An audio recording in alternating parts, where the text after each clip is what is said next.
This is my DJI Neo drone, and this is footage of a DJI Neo drone crashing in a golf course after it decided to stop listening to commands and crash land all by itself.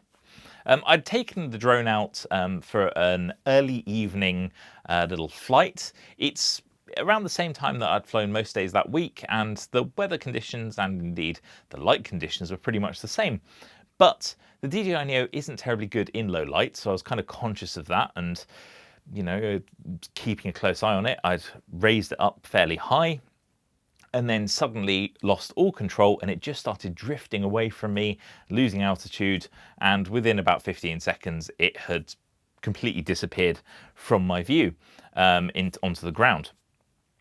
I immediately wondered what had happened. Like, it wasn't user error from what I could tell, because although it was sort of around the time of sunset, there was still plenty of light around and plenty of definition on the ground. I'm using a DJI RC-N3 controller. This is very important with something like the DJI Neo, because this will actually work by itself or just connected to your phone, but it does limit you to around a 50-meter radius around you. With this, you have pretty much the same range as you'd get on all of the modern DJIs, which is pretty much line of sight. Like, it can fly further than you can see it, which obviously you're not allowed to do, and 120 meters of height. So it's way better with this controller. It's hooked up to my phone via that, and yeah, it just flew away from me. It's a surreal situation to be in, because you're kind of watching the screen and you still got the video feed, and you're looking up and looking at the drone, going like, "Why are you not listening to my controls?" And I genuinely thought it was my fault. I thought, wow, maybe it was darker than I thought. Perhaps something went wrong. I was like, do I need to calibrate the controller? I used to race remote control cars as a kid, and I remember you used to have all these calibration controls, which you don't have on this controller, right? But in the heat of the moment, you think to yourself, oh no, have I missed something? Is there a switch? But there wasn't. It had just completely lost control. So I went through the process of DJI's Care Refresh, because I had paid for the additional warranty coverage on it, and it also sort of covers you for a flyaway incident, which you never want to experience, but it's good to have it. But it does come with quite a high cost. I think the cost it flies away from you is around £75 or £80 for the DJI Neo, which is still quite a lot of money when you can pick up these drones, for £120 used on eBay quite easily. So anyway, my experience from that point was fascinating. I went through the app, and I had listed the fact it'd flown away, and I'd sort of explained in that report what had happened, and that I thought it was a bit surreal because the drone just wasn't reacting to any of my inputs. I was trying to add altitude as it was going down, it wouldn't listen. I was trying to steer it back towards me, it wouldn't listen. So I kind of put that all in there, and I said, look, maybe this was user error, but this feels really weird to me that it has just sort of done this. And DJI's response, just amazing. So immediately emailed back. It took them about a couple of hours, asking me to upload the flight data. Now, I didn't even know you could do that, but it turns out that that video clip and the flight data, all of that is saved onto your device when you're flying, almost like a black box, essentially. So I was able to upload the flight data. They give me really clear instructions to do so, and you end up sharing a QR code with them that allows them to download all that data. 2 days after that, they come back to me and say, hey, look, we've analysed this data, and it is a warranty claim. It shouldn't have done what it did. Looking at the flight data, you've done nothing wrong. It malfunctioned. Would you like us to send you a new drone? And to me, that is an absolutely surreal experience, because I really would have happily accepted paying them the £75. Would have been a bit hacked off about it, because no one wants to lose that kind of money. But I did feel that maybe it was my fault. But it turns out I was completely exonerated. And the drone itself had just malfunctioned. And thankfully, obviously, it landed at night on a golf course, or in the evening, a golf course, so it was deserted.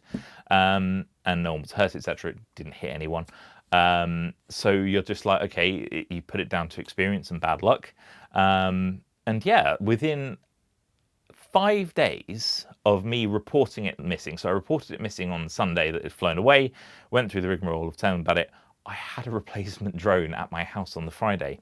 So in terms of customer experience, it's a really surreal thing to be discussing this with contacts in China, right? Because that's where their customer service is based.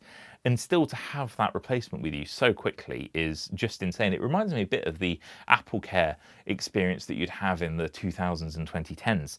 I don't think it's as good nowadays, but DJI have certainly taken a page out of Apple's book in terms of customer service.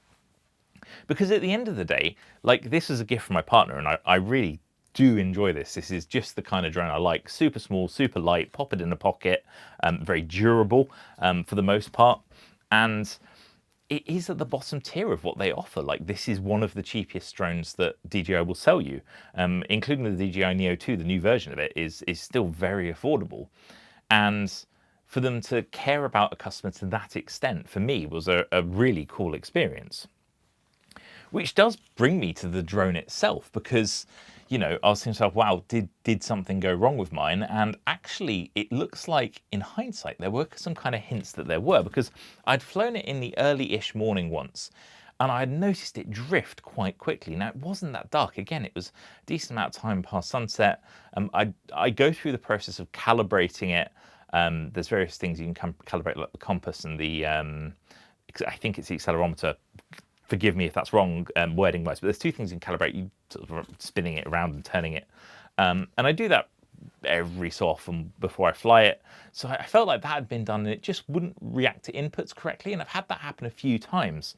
So it is interesting that I actually may have just had a faulty drone all from the outset and not really have realized it, because I've never had a drone before.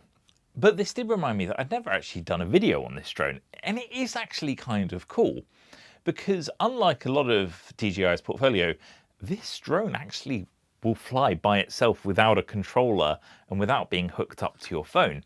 And that's not something that you can do on some of the more serious drones they offer.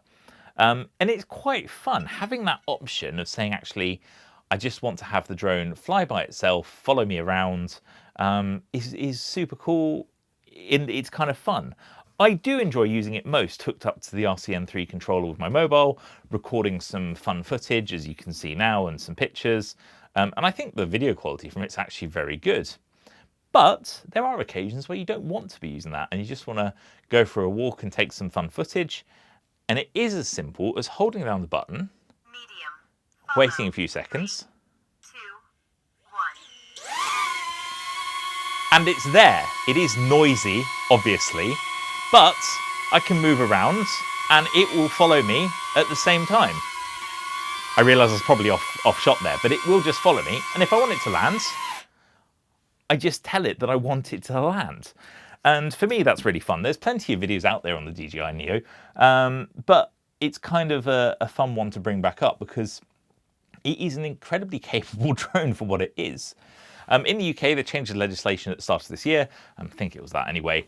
So now it's just really made clear that you can only fly 120 meters high, and the fact that the DJI app now enforces that very strictly too. So you can only fly 120 meters above the point that you take off. Now, in theory, the regulation would allow you to fly up a mountain and stay within 120 meters of the ground, directly below the drone, which the app wouldn't allow you to do because of that limitation. So it has annoyed some people. Personally, it isn't something I need to worry about. I just tend to enjoy to fly this in deserted little fields and above sort of forested areas quite happily, and it's excellent for that. It's just a bit of fun. It's not particularly fast drone. It's not going to be winning any speed records, but it's fast enough, and the footage I get from it is good enough for me to be very happy with it. I must say, obviously, I had that negative experience with it flying away from me, but for the most part, it has coped very well with the challenges that I've thrown at it.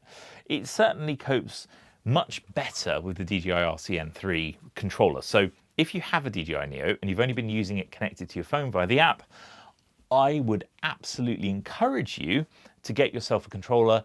Again, if you want to save money, buy a used one off eBay, because there's no need to buy one new if you don't need it, especially as, you know, the controller's quite expensive with a drone like this, given how cheap the drone is. And it makes it much more interesting because it unlocks like the cinematic mode and the sport mode. It gives you so much more range, like way more range than you could possibly need with this.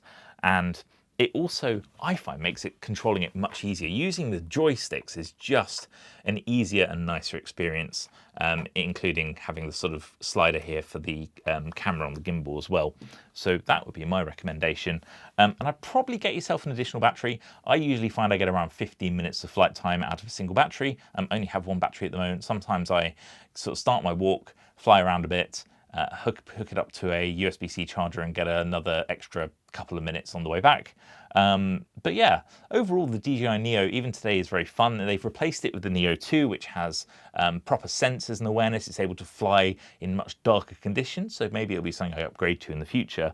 But for me, the DJI Neo still remains a really fun little drone to use. And I must say, if you do have problems, make sure you reach out to DJI and ask for help, because it turns out that they have some of the best customer experience that I have seen in years.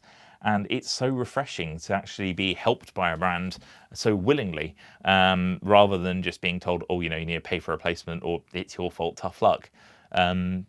It's a really nice change. So yeah, I kind of feel quite positive. Despite owning their products, I've always been a bit skeptical of some of DJI's sort of practices, but actually I think some of that may well have been me being influenced by other media, because actually, yeah, so far I've been very impressed by them.